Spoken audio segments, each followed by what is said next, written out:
بلال صاحب، اساتذہ حضرات، طلباء طالبات، السلام علیکم ورحمۃ اللہ تعالیٰ وبرکاتہ۔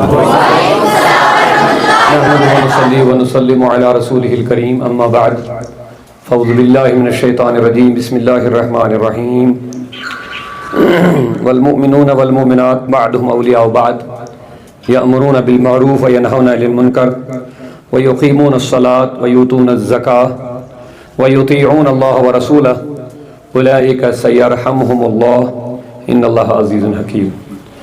وقال اللہ فی شان حبیبہ الکریم ان اللہ وملائکتہ یصلون علی النبی یا ایھا الذین آمنوا صلوا علیہ وسلموا تسلیما۔ اللہم صل علی سیدنا محمد وعلی آل سیدنا محمد وعلی اصحاب سیدنا محمد وبارک وسلم علیہم۔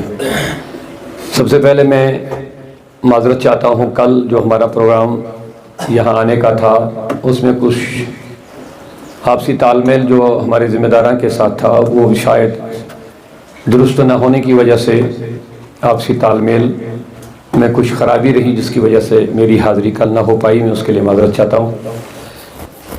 آج بھی میں پونچھ تبلیغی دورے پہ جا رہا تھا تو ہیرپورہ پولیس اسٹیشن کے پاس روکنا پڑا، کیونکہ آگے کچھ پسیاں گرائی ہیں جس کی وجہ سے روڈ بلاک فی الحال ہوا۔ تو اسی درمیان میں کل سے ہمارے جتنے بھی احباب، نگراں محترم گزار صاحب ہے، شاہد صاحب ہمارے عزیز ہے یہاں پر، محترم بشیر صاحب اور جتنے بھی صدر اولیاء کے ذمہ دارہ، کل سے ہی انتہا درجے سے فون رابطے میں ہیں کہ جناب ہلال صاحب وغیرہ وہ انتظار میں تھے، طلباء وغیرہ باقی اساتذہ حضرات، تو وہاں نہ جانے کی وجہ سے کچھ شکوے بڑھ گئے۔ تو ہم نے مناسب سمجھا جتنی دیر روڈ کھل جائے گی تب تک ہم آپ سے ملاقات کریں گے۔ اللہ کا فضل ہے کہ میں حاضر ہوا ہوں، کوئی لمبی چوڑی تقریر کرنے کا کوئی ارادہ نہیں ہے۔ البتہ ایک خوشی ہمیں یہ ہوئی کہ ہمارے صوت الاولیاء کے ذمہ داران نے مشورہ کیا ہے کہ جہاں اس اسکول سے ہمارے طلباء طالبات کو دنیاوی تعلیم مل رہی ہے، وہاں ایک دن انہوں نے ہلال صاحب کی طرف سے وقف ہوا، وہ اتوار سنڈے کا دن دینی تعلیم و تربیت کے لیے انہوں نے یہ قربانی پیش کی۔ صوت الاولیاء کے ذمہ داران سے مشورہ ہوا اور یہاں پر ہر اتوار صبح 10 بجے سے 1 بجے تک ہماری اسلامی بیٹیوں کے لیے تعلیم و تربیت کا اہتمام ہوگا، انتظام ہوگا انشاءاللہ الرحمن۔ تو اس لیے مجھے بڑی خوشی ہوئی۔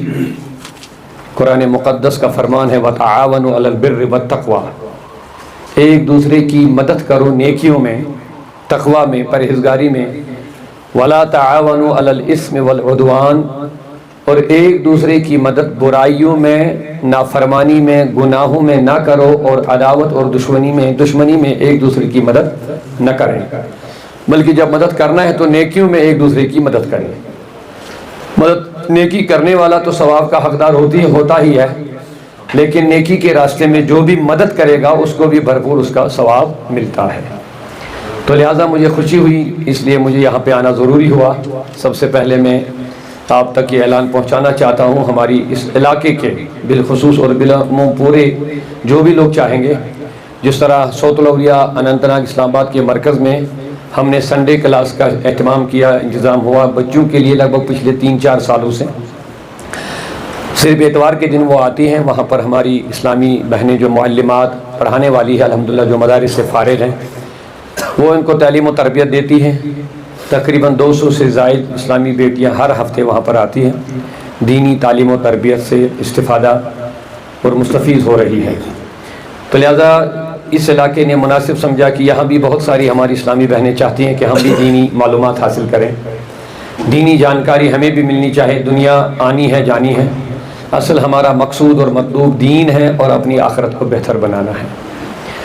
تو لہٰذا انہوں نے اچھا مشورہ لیا، تو انشاءاللہ ہر اتوار کو کشمیر کیمبری سکول جو ٹکرو میں وابستہ یہ ٹکرو کی جگہ میں ہے یہ الحمدللہ، تو یہاں پہ ہر اتوار صبح 10 بجے سے 1 بجے تک ہماری اسلامی بیٹیوں کے لیے، بہنوں کے لیے تعلیم و تربیت کا اہتمام ہوگا۔ اس کے لیے میں مبارکباد دیتا ہوں اپنی پوری ٹیم کو، بالخصوص ہلال صاحب کو جنہوں نے یہ قربانی دی ہے۔ اللہ تعالیٰ ان کو اس کا بہترین اجر عطا فرمائے، جن کا بھی اس میں تعاون رہے گا۔ جہاں ہم لڑکوں کے لیے، مردوں کے لیے بہت سارے آپشنز ہوتے ہیں دین سیکھنے کے لیے، لیکن عورتوں کی طرف، اسلامی بہنوں بیٹیوں کی طرف ہماری توجہ بہت کم جاتی ہے، جبکہ عورت ہی ایک ایسی نعمت ہے اللہ کی طرف سے جو بہت کچھ کر سکتی ہیں دین کے بارے میں۔ اسی لیے کہا گیا کہ مرد کی تعلیم ایک فرد کی تعلیم ہے، لیکن عورت کی تعلیم پورے خاندان کی تعلیم ہوتی ہے۔ عورت کے ذریعے سے اگرچہ اسٹیجوں پر چڑھ کر کے تعلیم نہ دی جائے، انفرادی طور، نجی طور، گھریلو معاملات میں اگر عورت بہتر ہوگی، دیندار ہوگی تو بہت کچھ ہو سکتا ہے، کیونکہ عورت کو بچے کے لیے سب سے پہلی درسگاہ قرار دیا گیا ہے۔ بچے کے لیے سب سے پہلی درسگاہ، سب سے پہلا سکول وہ عورت ہے، وہ عورت کی گود ہے، یہی ہے پہلی درسگاہ بچے کے لیے۔ اور جتنی بہتر تعلیم و تربیت اس کو، اس بچے کو ماں کی گود سے ملے گی، وہی تربیت اس کو مرتے دم تک اس کے سینوں میں، اس کے دل پر نقش ہوگی۔ لیکن اس کے لیے ضروری یہ ہے کہ اس کی ماں بہتر تربیت یافتہ ہو، اس کے لیے ضروری ہے کہ ماں کے پاس صحیح جانکاری ہو، صحیح تعلیم و تربیت ہو، جس کے ذریعے سے وہ اپنے بچوں کو اور بچیوں کو بہتر تعلیم و تربیت کر سکتے ہیں۔ آج آپ دیکھ رہے ہیں بچے بگڑ رہے ہیں، اور کوئی عام جاہل اور ان پڑھ الٹریٹ نہیں، بلکہ پڑھے لکھے بچے آج نشیڑی بن رہے ہیں، وہ نشہ کر کے اپنی زندگیوں کو تباہ کر رہے ہیں۔ بچے، لڑکے، بڑے بڑے آفیسروں کے بچے بھی بگڑ رہے ہیں، نشہ کر رہے ہیں، حالانکہ ان کے پاس پیسہ ہے، ان کے پاس گاڑیاں ہیں، ان کے پاس سب کچھ میسر ہے۔ آخر یہ بچے بگڑ کیوں رہے ہیں؟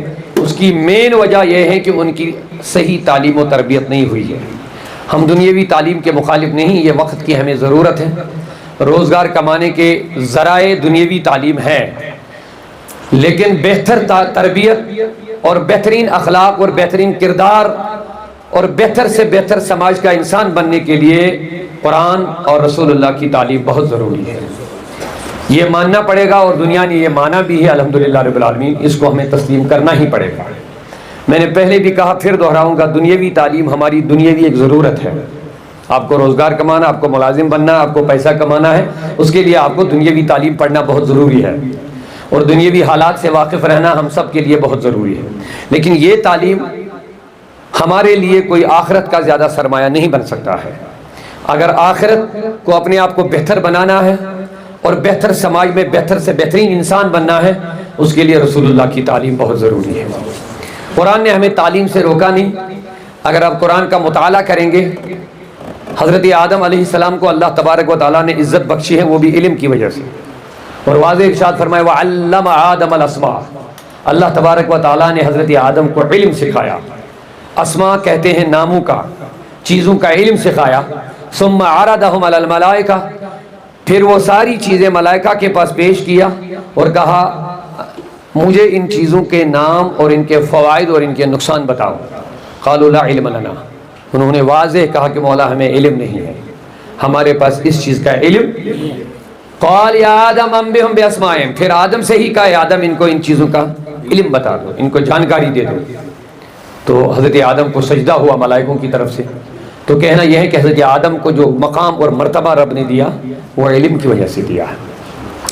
اور قرآن مقدس کی پہلی وحی، اور اس پہلی وحی سے پہلے مجھے ایک اور بات یاد آ گئی، اللہ کے بعد دنیا میں سب سے بڑے عالم، سب سے بڑے علامہ، سب سے بڑے جاننے والے محمد رسول اللہ ہے صلی اللہ علیہ وسلم۔ باقی جتنے بھی علماء ہیں، چاہے دنیاوی طور ہو، دینی طور ہو، دینی علوم ہو، دنیاوی علوم ہو، باقی جتنے بھی جاننے والے ہیں وہ اس کے بعد ہے۔